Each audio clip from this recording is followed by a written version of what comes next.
साथियों नमस्कार, मैं राम प्रताप आज आपका स्वागत करता हूं हमारे चैनल ज्ञान एंड नॉलेज की शाखा नर्सरी पाठशाला में।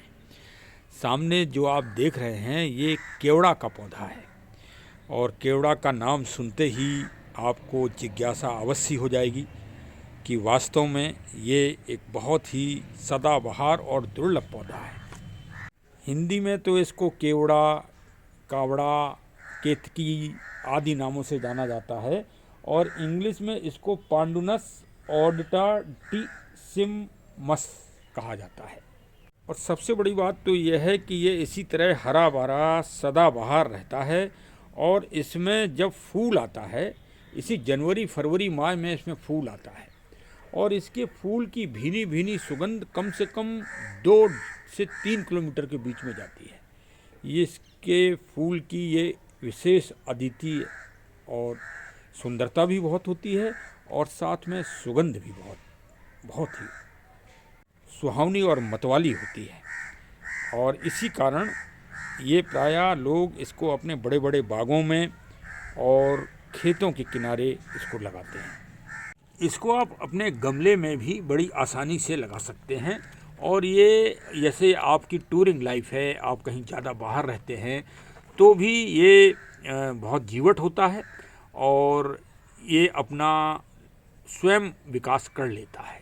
ज़्यादा इसकी देखभाल या ज़्यादा इसकी केयर की आवश्यकता नहीं है। बस ये है कि इसमें की मिट्टी जब आप बनाएं तो थोड़ा सैंड उसमें डाल दें और जो है ड्रेनेज सिस्टम इसका अच्छा रखें, तो फिर ये हमेशा हमेशा के लिए ये जीवट बना रहेगा और हरा भरा बना रहेगा। इसका प्रोपोगेशन भी बहुत आसान है। देखिए ये इसकी यहीं से रूट निकलती हैं, जड़ें, ये जितना जो मेन पौधा है, ये मेन जो इसका तना है, ये जितना बड़ा होता जाएगा उतने ही नीचे से इसके सर्कस और इसके वो निकलते रहेंगे। ये देखिए मैंने इसी से ये पौधे निकाल लिए हैं।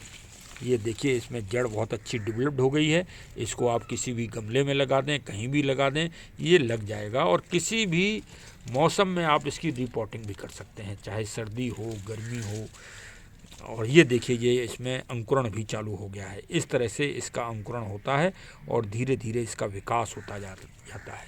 ये एक झाड़ी का रूप ले लेता है, तो समय समय पे इसके पत्ते वगैरह आप काटते रहिए तो इसकी सुंदरता भी बनी रहेगी। ये है कि थोड़ा पत्तों में इसकी सावधानी रखिए। इसके किनारे ये कांटे होते हैं और ये कांटे बहुत तेज एकदम तलवार के रूप में होते हैं। हाँ, इसलिए इसको जो है तलवार रूप भी कहा जाता है।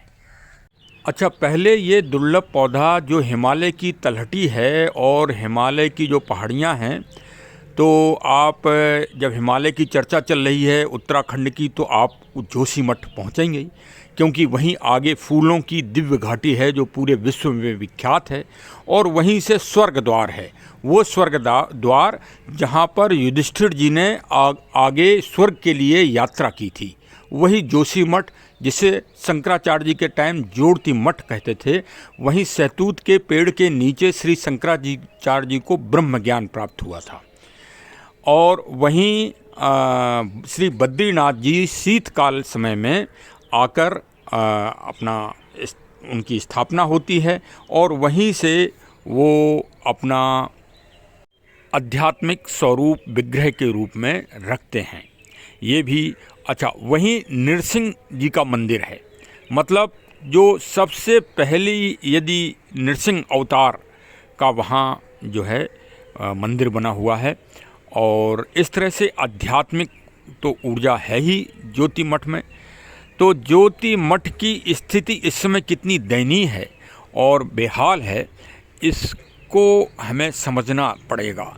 इसका और केवड़े के पेड़ का बहुत अच्छा एक संबंध है और उस संबंध को यदि नहीं समझा तो जैसे केवड़ा का पेड़ दुर्लभ होता जा रहा है, जोशीमठ अपना दिनों दिन गड्ढे में जा रहा है, उसी तरह से आप ये समझिए कि समस्त दुनिया का हाल होगा। बचना नहीं है, क्योंकि पृथ्वी का तापमान बढ़ रहा है। उसी तापमान के साथ जो समुद्र के किनारे शहर हैं बड़े बड़े, वो उसी में समायोजित होंगे जोशी मठ की तरह। इसलिए प्रत्येक नागरिक को जागरूक हो जाओ। अब जोशी मठ का हाल जरा सुन लो।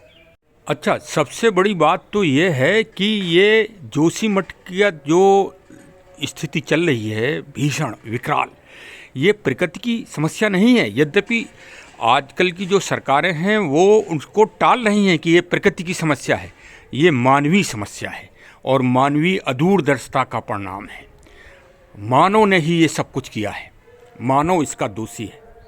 क्योंकि आज मकर संक्रांति मतलब आज प्रकृति का दिन है और मानव की संबंध को भाई आज बताना बहुत ज़रूरी है। देखिए, बड़ी विडंबना है कि केवड़ा के पौधे को आज अपने अस्तित्व को बचाने के लिए बड़ा संघर्ष करना पड़ रहा है। क्यों? क्योंकि इसके फूल में और इसके कंद जो होते हैं या जो जड़ें होती हैं उनमें इतनी दिव्यता और इतने बड़े आयुर्वेदिक तत्व हैं कि जो इत्र या जो अन्य सौंदर्य प्रसाधन वाला कार्य करते हैं वो इसको जड़ से उखाड़ देते हैं और इसका अस्तित्व ही खत्म हो जाता है। ये बहुत बड़ी समस्या आ रही है। ये दुर्लभ कैटेगरी में अब आता जा रहा है। देखिए भाई, हमें प्रकृति के तत्वों को, प्रकृति से संबंधित चीज़ों को बचाना ही पड़ेगा और नहीं बचाएंगे तो हाल आप देख रहे हैं, उत्तराखंड में त्राह त्राह मचा हुआ है। जोशी मठ, जोड़ती मठ जिसको कहते थे, ऐसा पवित्र स्थान, ऐसा पवित्र तीर्थ आज अपने अस्तित्व के लिए रो रहा है, दर दर में रो रहा है और ना तो कोई सरकार उन नागरिकों की कोई मदद सीधे रूप से कर पा रही है और वो हाल बेहाल हैं। ये क्यों हुआ? क्योंकि जो जिम्मेदार लोग थे, मैं तो सबसे ज़्यादा जिम्मेदार वहाँ के नागरिकों को ही मानूंगा कि उन्होंने समय समय पर आंदोलन नहीं किए, अपनी आवाज़ नहीं उठाई। पहाड़ के हिल के लोग वैसे ही सीधे और सच्चे होते हैं और उनके सीधे और सच्चेपन का दोहन किया गया। प्रकृति का शोषण तो किया ही गया, दोहन तो किया ही गया, साथ में नागरिकों के जान माल का भी दोहन किया गया और उनको धोखे में रखा गया। जोशी मठ के नीचे सुरंगें बना दी गईं और उनमें पानी रिस रहा है।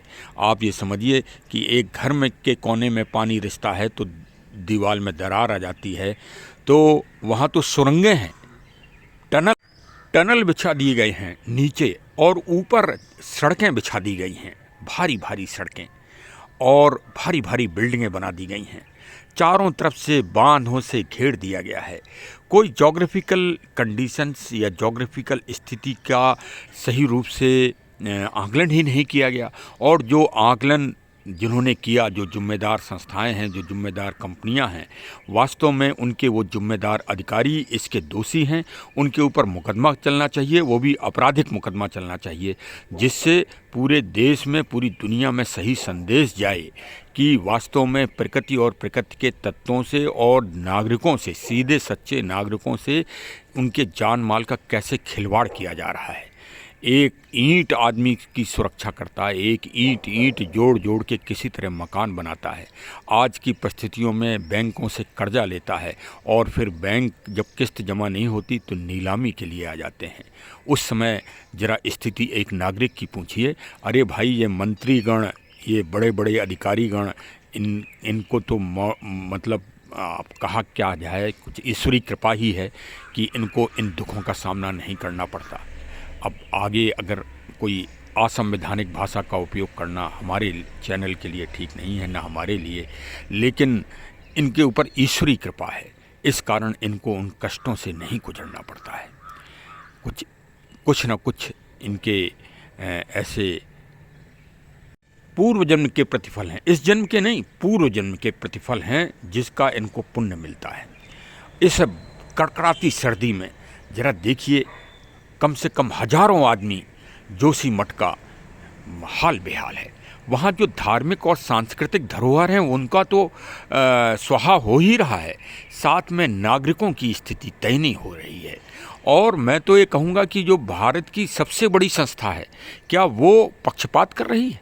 आप ये भी तो देखें, एक तरफ वहीं उत्तराखंड में हल्द्वानी का मामला है जिसमें उन्होंने हस्तक्षेप किया और हस्तक्षेप करके राहत दी। अच्छी बात है, राहत देना चाहिए, मौसम बेमौसम नहीं था, माना कि वो गलत होंगे या सही होंगे, लेकिन इस मौसम में कड़कड़ाती सर्दी में किसी को घर बेघर करना तो न्यायोचित नहीं है किसी भी सरकार के लिए। लेकिन जोशीमठ के लिए वो संस्था चुप क्यों है, क्यों नहीं संज्ञान ले रही है? और विशेषकर जो चीज़ पर्यावरण और जलवायु, जो अखंड चीज़ है, अद्वितीय चीज़ है, जिसका प्रभाव यही नहीं, जोशीमठ का प्रभाव अमेरिका में बैठे लोग नागरिकों पर पड़ेगा। अमेरिका के में इस समय तूफान चल रहे हैं बर्फ़ के, तो क्या उनका प्रभाव हमारे मौसम पे नहीं है? बिल्कुल है। तो ये तो प्रकृति का तांडव हर जगह देखने को मिलेगा अगर प्रकृति के तत्वों की सुरक्षा नहीं की जाएगी।